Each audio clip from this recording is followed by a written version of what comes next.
What's up, guys? All right, so I'm going back into the car right now. I'm trying to get some stuff done to it. Been having some issues with boosting. So my tuner and I figured out that the boost controller I was using, the so-called boost box for our Motive, is actually trash. It's garbage. So if you have one, get rid of it. You do not want to deal with it. No tuners want to deal with it right now. So I went ahead and I just bought me the GFB, the Go Fast Bits 3 boost controller, because apparently that is the one that works best other than JB4. So if you're not running JB4 on your vehicle, on your N54 motor, I suggest you get a Go Fast Bits. It's GFB. I'll try to find the link and I'll put it at the bottom so that you guys can find it if you don't know what I'm talking about. Excuse the noise here. Alright, so let's get right into this real quick just to show you guys how far I've gotten with this before I start buttoning everything up and connecting things.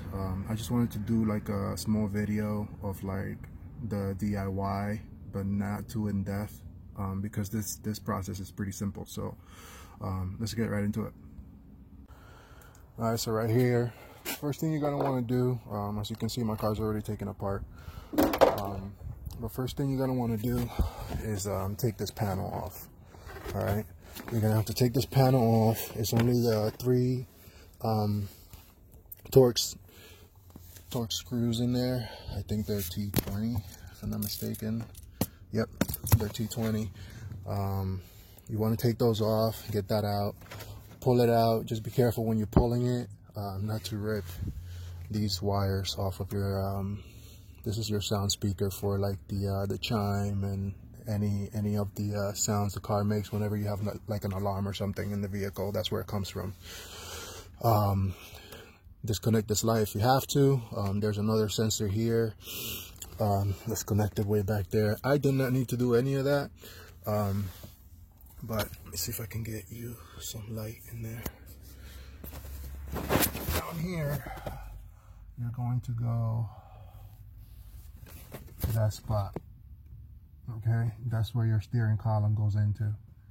All right, you're gonna pull that boot out or push it forward, whichever way you want. I find it easier to just pull it towards the interior of the car and get it out of the way, and you're gonna pass the wires through there. So you're gonna pass this wire. All right, guys, we're back with the DIY for this boost controller connection. All right, so here's what I got so far. So the top nozzle on your wastegate, you should put that through there. See if I can get that through here.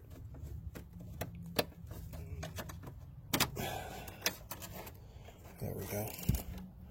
Okay, so this is the connection for right here for your max solenoid. I pull that wire right in from the inside of the cabin, right through the steering column passage there. So just put it in through there, pass it through back here. This area. Let me try to give you a good view of it. The wires right here. Okay. So through back there, all the way through here. I try to keep it away from the engine so it doesn't get too hot. It's already insulated, but just trying to be cautious with it. I'll plug it in right there once everything's set and done. Got my connections here already done. If you don't know how that goes connected, just follow the diagram. It'll tell you how it goes connected. The kit comes with the T's and all the connections. There's a T that goes right here, and it connects right to your intake manifold. Okay, so right there from your intake mani right to the T that goes inside the vehicle. So I passed it through the same hole where I passed the connection wire through, and then the third side of the T connects right to your blow valve. That's how that goes. Now the next thing I'm gonna do is we're gonna locate the cigarette lighter fuse controller.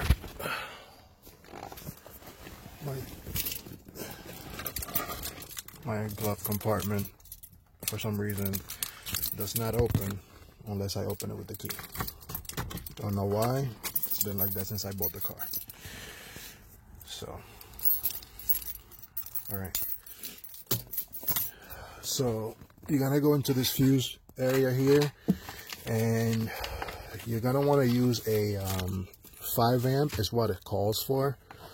It's not safe to use the higher amperage for the fuse, but I am gonna use a 10 because I don't have any 5s. I only have 10s. So that's what we're gonna use. All right, so we're gonna locate the fuse that controls the cigarette lighter, because that's where I'll have the controller connected to. This way, when you turn your car on, that gets power automatically when the car is turned on, or when the power is in, when the key is on, I mean. And this way you don't have to worry about it not turning off when you're done with the vehicle. All right, so we're gonna locate where this is. I'm gonna look at the diagram, pull that fuse. We're gonna use this fuse tab, the fuse tab right here. I'm gonna put that where the fuse for the cigarette lighter is, and then we're gonna run 2 fuses on this, 2 10 amp fuses, to run power to both. All right, so we'll be back when that's done. All right, guys, so we're back. I located the fuse for the cigarette lighter. It is, if you see those 2 on the top row, there's supposed to be 10 fuses. Let me see if I can hold the light here, point at it with this one here. This is the one. It's a 20 amp fuse actually, but it goes right here in between. Hold that light there. It goes right here in this spot. Okay, it goes in between the 2 5s. It's the 3rd fuse, and 20 amp goes in there. Okay, guys, we're back with the DIY for the installation of the GFB boost controller. All right, so yesterday, as you guys remember, it took me a day to get this done because I had to run to AutoZone, and since we're on lockdown because of the coronavirus, I had to wait till today to go do it. But you see the connection right there. I have, on the previous cut of this video, I showed you the location for the fuse for your cigarette lighter. Okay, so I connected it there with a fuse tap, put it on right here. All right, sent the wire through. I sent the wire through the other side, like I showed you guys before, and I sent it through down here. Okay, so right through the center console behind it, behind the center console. So there's the red going up. Okay, right to where the fuse box is, and then there's the black. I just cut the wire, the black wire, the ground, for the light that illuminates the floor when you open the door, and I use that as my ground for it. It works pretty good, so that you don't have to go drilling a hole on your frame or on the floorboard of the car or anything.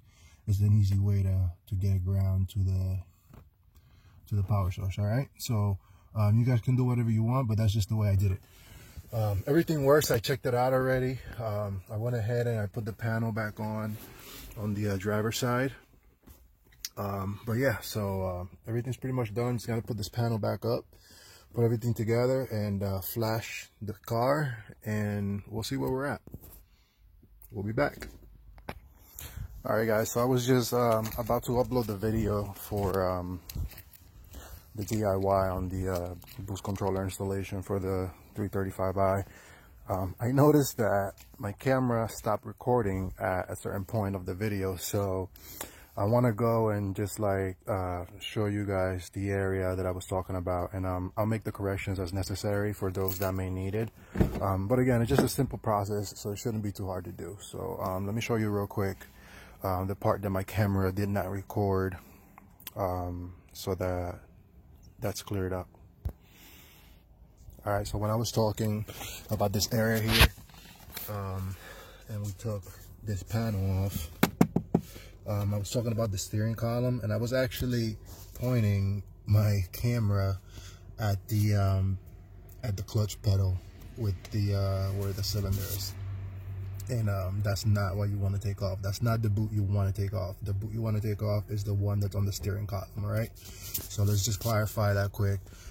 You're not able to see it here, obviously, because I have my panel back on, but just want to make sure I clear that up, and so you guys know exactly what you have to do. So I'll put this part of the video at the beginning just so that you got no mistakes. I'll show you guys what it looks like when it's on. Oh, another thing I want to show you is the final product of it.